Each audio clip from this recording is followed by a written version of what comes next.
Olha, nós temos uma história escrita pelo meu saudoso pai, José Clementino Pereira. Ele conta uma história da ermida de Santo Antônio dos Milagres, que não era Santo Antônio dos Campos, desde 1820. O que ele conta essa história? Ele diz o seguinte, que nos idos de 1820, Santo Antônio dos Milagres, ou ermida, era simplesmente um pequeno arraial, que não tinha mais do que 40 casas, que era ali onde está a siderurgia, o Poli. Ele conta que aqui era ponto dos viajantes. O que esses viajantes faziam? Era tudo em comum. Terreno não tinha divisão. Os fazendeiros, assim ele conta, que os fazendeiros, eles engordavam porcos e era tudo em comum. Então cada fazendeiro que tinha os seus porcos, eles marcavam os porcos. Cada um tinha sua marca. E engordavam os porcos, tudo junto.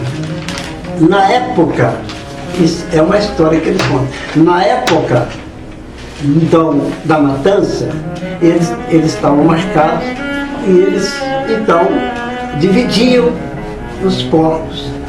Então, esses viajantes, o que eles faziam?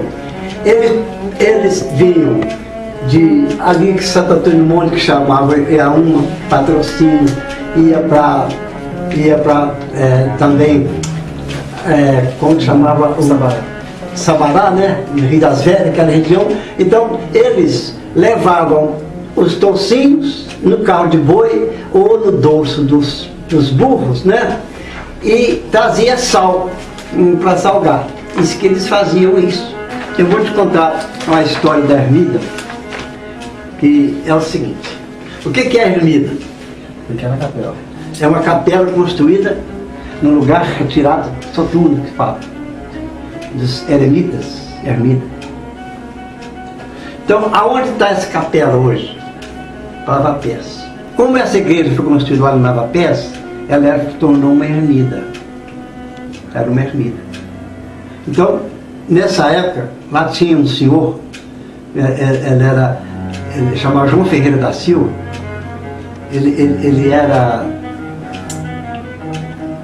Ele tinha um posto, uma patente, né? Capitão, coronel e... Então, ele fala aqui, em comunhão com o padre Trindade, que era daqui, que ordenou, e não queria ir para a freguesia Itapecerica, ele construiu a ermida, Lavapés. Então, o que aconteceu?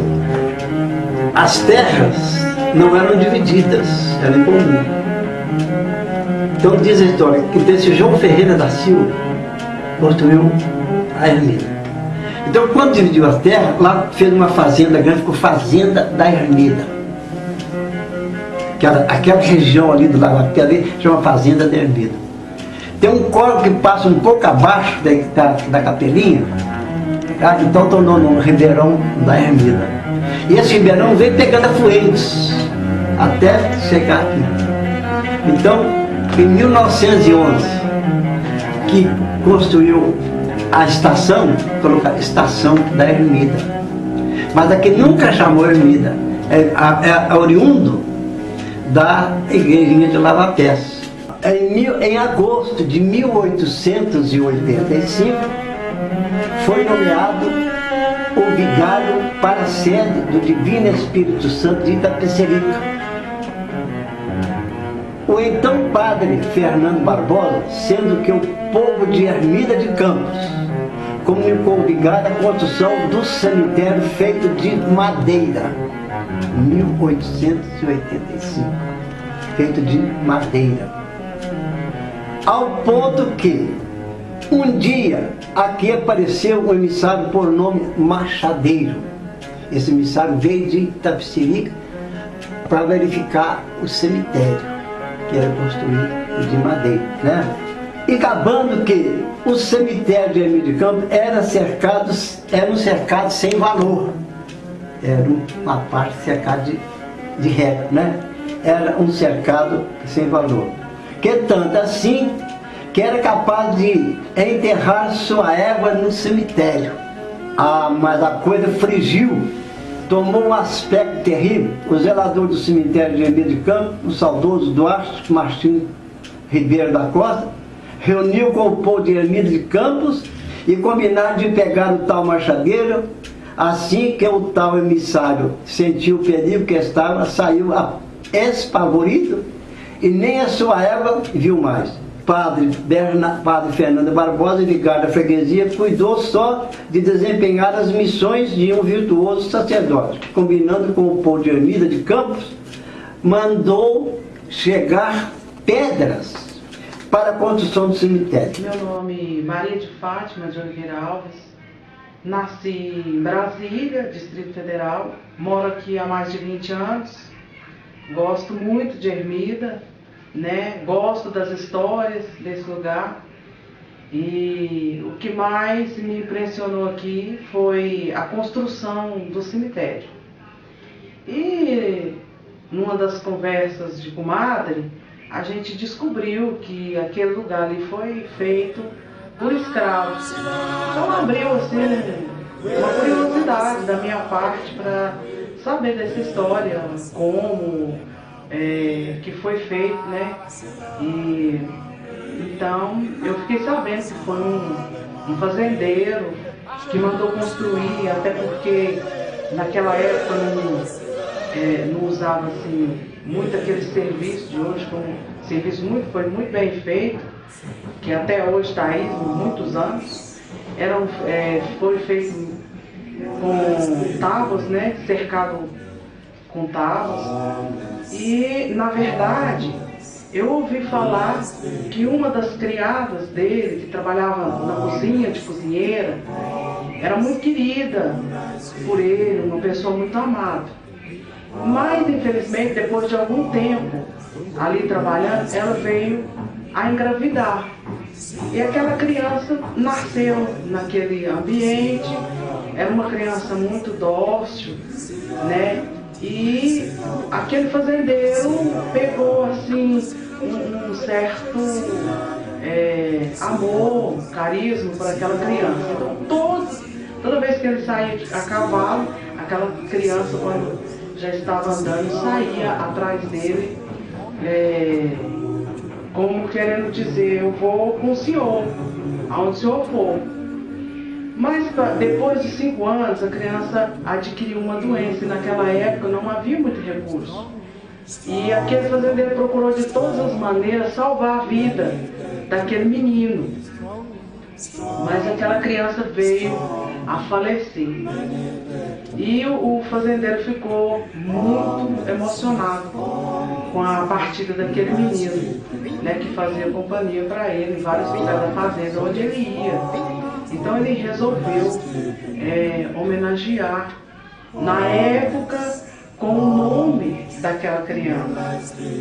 E como era uma criança muito querida, principalmente por aquele fazendeiro, eles juntavam uma vez por semana e cultuavam o Deus deles e ofereciam oferendas para aquela criança, já que o espírito daquela criança tinha morrido.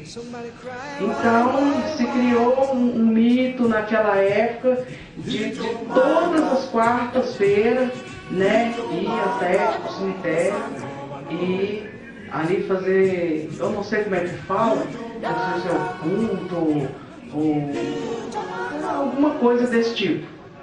Então, e dizem que depois de alguns tempos, eles ouviam as conversas daquele menino, o choro daquele menino, né? E que eram reconhecidos pela sua própria mãe, que mãe não engana. Toda vez que eles iam ali oferecer, fazer oferendas e aqueles rituais, então eles ouviam a voz daquela criança, né? Então a história que eu sei é essa. Vindo depois, certa pessoa, aqueles muros, né, eram construídos de tábuas, e então se facilitaria assim, muitos animais tá frequentando aquela área ali. Então o fazendeiro resolveu juntar os seus criados, que na época eram escravos, né, construir os muros daquele lugar ali onde está até os dias de hoje, onde todos podem ali ver que pedra por pedra foram colocados ali por escravos que naquela época trabalhavam para estes fazendeiros. Essa é a história que a gente sabe. Je vous salue, Marie, pleine de grâce, et avec vous, vous êtes bénie entre toutes les femmes, et Jésus, le fruit de vos entrailles, est béni. Sainte Marie, Mère de Dieu, priez pour nous pauvres pécheurs, maintenant et à l'heure de notre mort, ainsi soit-il.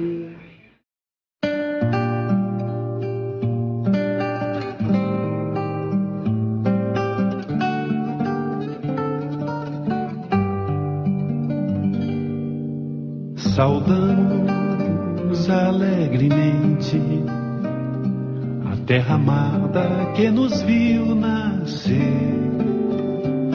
princesa do oeste, da terra mineira, cidade menina de filhos leais.